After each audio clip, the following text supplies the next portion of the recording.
Educational creativity চ্যানেলে সকলকে স্বাগত। সুপ্রিম কোর্টে ওবিসি সংক্রান্ত মামলা দায়ের হলো। কলকাতা হাইকোর্টের একাধিক রায়কে চ্যালেঞ্জ করা হলো। তো পুরো বিষয়টি আমরা জেনে নেব, কোন রায়গুলোকে চ্যালেঞ্জ করা হলো মূলত, এছাড়াও কারা মামলাটি করলো, মামলার মেরিট কী, সেই বিষয়ে আমরা পুরো বিষয়টি আমরা জেনে নেব।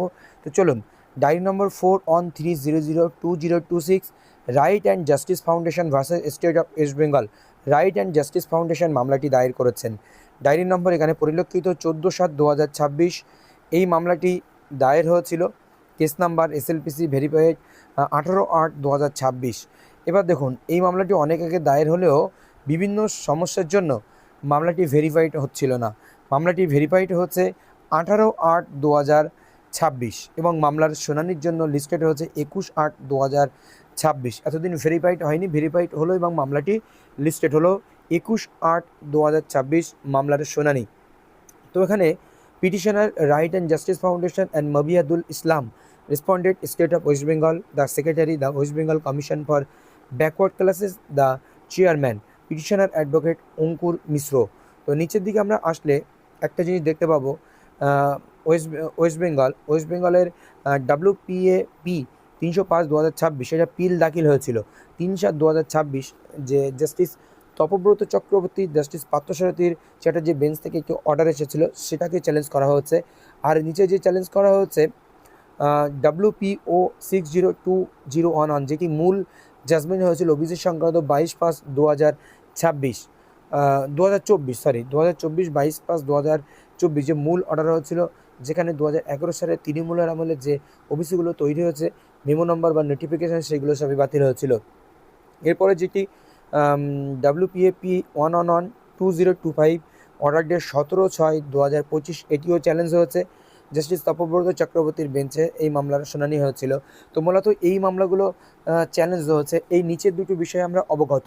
আর প্রথম যে মামলাটি WPAP 305/2026, 3/7/2026, যেটি মামলা হয়েছিল, তো এই মামলার মেরিটটি কি অবশ্যই আপনাদেরকে জানিয়ে দেব। আর এই মামলার শুনানি আপনারা দেখলেন যে 21/8/2026 মামলা শুনানির জন্য লিস্টেড হয়েছে।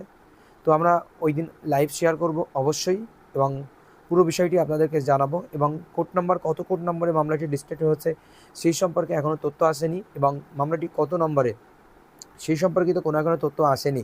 সম্ভবত মামলাটি প্রধান বিচারপতির বেঞ্চেই কিন্তু লিস্টেড হওয়ার একটা চান্স রয়েছে। তো চলুন আমরা এবার অর্ডার কপিটি দেখে নিই। এখানে মূলত যে দুটি অর্ডার রয়েছে, ওই দুটো অর্ডার আপনারা জানেন। প্রথম অর্ডারটি জাস্টিস তপব্রত চক্রবর্তী, রাজাশেখর মান্তার, দ্বিতীয়টিও জাস্টিস তপব্রত চক্রবর্তী এবং রাজাশেখর মান্তার বেঞ্চ থেকে, যেটি 111, যেটিতে যে নতুন ওবিসি তৈরি হয়েছিল সেটা বাতিল হয়েছিল তৃণমূলের আমলে।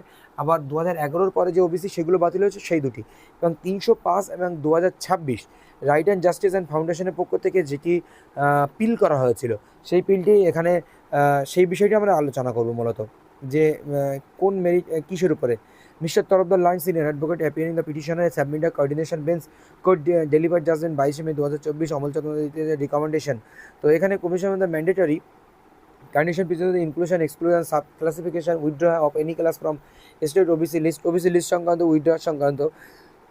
এরপরে যে বিষয়টি উঠে এসেছে, May 2005, 27 May 2025, 3 June 2025, in which the coordinance based the court initially placed the interim order challenge the said order, সেই অর্ডারগুলো চ্যালেঞ্জ হয়েছিল সুপ্রিম কোর্টে 28 July 2025। Staying operation of the impute order, যে অর্ডারটি হাইকোর্ট দিয়েছিল সেটি স্টে হয়েছিল date 17 June 2025। Both the SLP still pending before the honourable supreme court, as such no interference is call for the present writ petition. যে present writ পিটিশনটি করা হচ্ছে সেই বিষয়ে তারা কোনো ইন্টারফারেন্স করেননি, কারণ এই 17 জুন 2025 যে রিটটি হয়েছিল এবং 28 জুলাই 2025 যে রিটটি হয়েছিল, সেগুলো স্টিল পেন্ডিং, এখনও পেন্ডিং রয়েছে।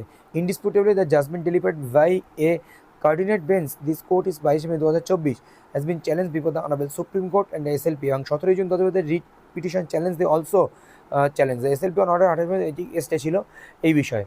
In course of the being SLP on 18 March 2025, it was submitted on behalf of the state that the state is examining the issue of the backward classes. 18 May 2024 has to place to honorable Supreme Court is a pending SLP in the said conception, since the honorable Supreme Court is the decision for the issue primarily urge the present writ petition are not inclined in the entertained present bill for the reason and discover the তো এই হচ্ছে মূলত বিষয়।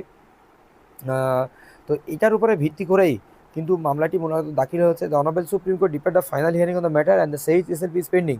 Means therefore the decision ultimately state by notification date 18 May 2026 has to place before the honorable Supreme Court in the pending SLP এবং pending SLP যেগুলো রয়েছে সেই এসএলপিগুলো তুলে নেওয়া আর এসএলপিগুলো পেন্ডিং থাকা চলাকালীন 18 মে 2026 তারা কিন্তু ওই যে 5টি নোটিফিকেশন ছিল তৃণমূলের আমলে যে সার্ভে করে নতুন ওবিসি সেগুলো বাতিল করে দেয় এবং ওবিসি আবারও নতুন করে বাতিল হয়ে যায় 77টি জাতি, সেটা বেআইনি পেন্ডিং থাকাকালীন সেই বিষয়গুলো এবং 17% থেকে 7% নিয়োগ হবে সেই বিষয়টা নিয়ে মোটামুটি একটি মামলা কিন্তু সুপ্রিম কোর্টে দায়ের হচ্ছে। সেই মামলার শুনানি 21 তারিখ। ধন্যবাদ।